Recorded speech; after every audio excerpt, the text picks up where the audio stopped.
Се надевам дека конзистентноста ќе ја применувате во смисла на тоа што кога првиот дискутант ќе излезе надвор тема и ќе дозволите да се развие дискусија која што е надвор од амандманската расправа за конкретниот амандман, тогаш веројатно на следните дискутанти, затоа што се провоцираат определени состави, ќе дозволите да се задржиме во неколку осврти на искажаните тези, бидејќи овие тези се искажуваат јавно и целокупната јавност може да присуствува. Така што дел се од нив дадени во форма на реплика може да се полемизира при дебата, па потоа да ги дорешисуваме работите. Вака поднесен амандман имам чувство дека целокупната расправа на комисијата во изминатите 10 дена, 8 конкретно, ја има промашена темата затоа што не ја подразбираме или не ја разбираме во суштина економската, односно буџетската политика на државата. Со ребаланс на буџетот не можете да барате или не би требало да барате во споставување на проекти кои што воопшто не биле предвидени во матичниот буџет, каде што требало да се прибираат средства или кои што проекти се започнуваат со текот со почетокот на теконата година. Впрочем, заради тоа и буџетската расправата по буџетите започнува некаде во октомври, како би можеле да ги имаме определените законски рокови за реализација на толку извирканите или извиканите на оваа расправа во овие изминати 8 дена кратења за капитални инвестиции. Не можете да имате капитална инвестиција ако институцијата која што требало да ја спроведе капиталната инвестиција не изготвила минимална техничка документација за таа инвестиција. Ако институцијата што требало да ја спроведе таа капитална инвестиција не ја спровела тендерската постапка, која што знаете дека трае најмалку 2 месеци, и да ги чувате парите на ставки, свесни дека до крајот на годината нема да успеете да ја спроведете минимум законската постапка за спроведување и отпочнување на реализација, не па трошење на сите средства за капитална инвестиција, се извинувам на изразот, волунтаризам. Минимално непознавање на буџетот, минимално непознавање на економските токови, минимално непознавање на законските постапки и процедури кои што мора сериозна држава како што претендира на Република Македонија да стане, да ги почитува со цел да доведе реализација на капитални инвестиции. Како ќе реализирате еден пат кога за него немате техничка документација? Гледаме како се реализира еден пат, автопат, кога за него не се направени добри подготовките. Тоа вас, нас, граѓаните во чија штина дека зборуваме, ќе не чини дополнителни 120 милиони евра. Надвор од провизиите, надвор од не знам си што веќе, не чувме за тие кинески автопатишта, меѓутоа несериозната подготовка води кон таква реализација. 11 години нефизибилити студија, термоцентралата ќе требало да работи во сега. Иако предлагање за развој на енергетска политика во насока на изградба на термоелектрични централи е елементарно непознавање на енергетска политика и на потенцијалите кои што Република Македонија ги има за спроведување на таа енергетска политика. Предложените пари со овој амандман од висина 30 милиони денари или 500.000 евра, например, во Берово, Делчевско, во Малешевијата, ќе може да изградат една фотоволтаична централа, во која што би имале десетина вработувања, меѓутоа бија зачувале животната средина, особено ако се има во предвид дека ефикасноста на таквата термоволтаична централа, имајќи во предвид надморската височина на која што се наоѓа Малешевскиот крај, е идеален за производство на електрична енергија од сонце. Не знам колку ви е познато, мене ми е познато, дека идеалната височина за монтажа на фотоволтаици е помеѓу 650 до 900 метри надморска висина.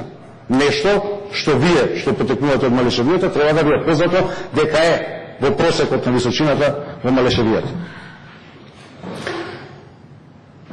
Вкупниот износ, некој напомена дека ќе бил 50 милиони евра за изградба на таа термоелектрична централа, бијата јас не верувам, тоа се премалку средства за изградба на термоелектричен капацитет.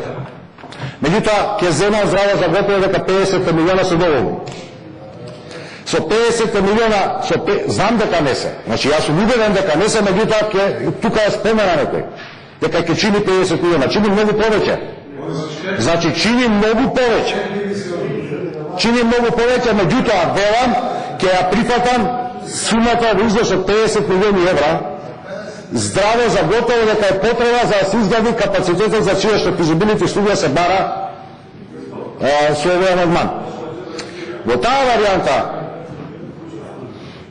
господа и дами, ќе можете за 50 милиони евра на сите изградени и неизградени куќи во Малишевијата да донирате како држава на домакинствата фотоволтаици од кои што ќе можат и да наплаќаат од Електростопанство на Македонија за продадена струја, значи да го подобриме домашниот буџет на домакинствата кои што живеат во тешка сиромаштија во Малишевијата, од една страна, да ги подобрите енергетските биланси на Република Македонија, затоа што со 50 милиони евра можете да инсталирате, односно да изградите инсталирана мощност од околу отприлike некаде околу 30 до 40 мегавати мощност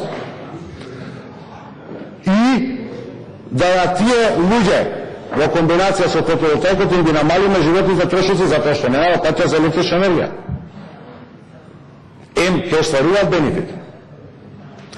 За таков проект можеме да разговараме. За проект кој што прво ќе го уништи крајот. Затоа што не постои термоелектрична централа што е чиста технологија никаде во свет. Затоа Европа го напушта концептот на термоелектрични централи. Прво што ќе го уништи на крајот. Второ, ќе отвориме нешто што не знаеме што ќе донесе и што може да представува потенцијална нуклеарна бомба. За тој крај, од еколошки аспект зборувам. И бенефитот нема да биде толков. Ќе треба да направиме потенцијално место на корупција, затоа што онака како што досега функционираше ред битово 80 милиона евра годишно што го даваше за искот на риба, го користеа 3 или 4 фирми. Затоа што очигледно некој не знаел, не сакал или пак сакал да води таква економска политика на тој рударско-енергетски комбинат. И повеќе би бил загрижен и повеќе би сакал да разговарам за реалните потреби на граѓаните од Малишевијата во изградба на инфраструктурата која што е катастрофална. Катастрофална. Не можете да придете до едно од тие места без сериозни сообраќајни проблеми кога идете натаму. Изградбата на добри патишта, изградбата на добри пруги ќе предпоставува развој на тој крај. Тоа е нешто што, се извинувам, меѓутоа за 11 години нефизибилити студија, ако имаше потенцијал воден во Малишевијата, ќе можете нуклеарна централа да направите. И да ја решите Македонија со енергетско прашање во следните 50 до 70 години.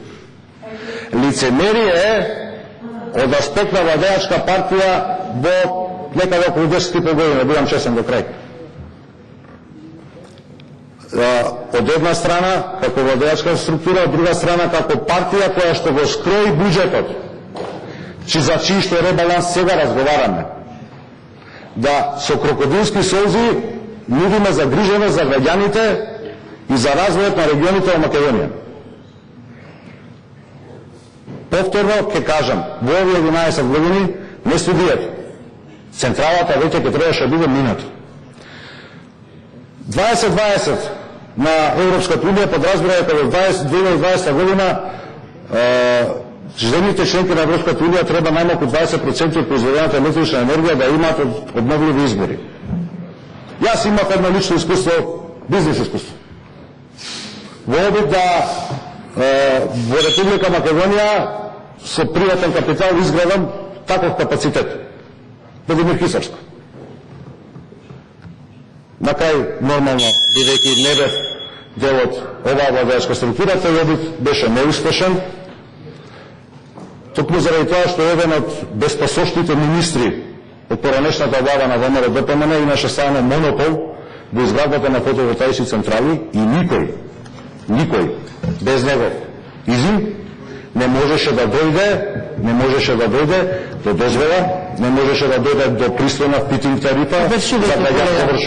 За граѓаните тоа е доплатата која што се исплаќа за производство на електрична енергија.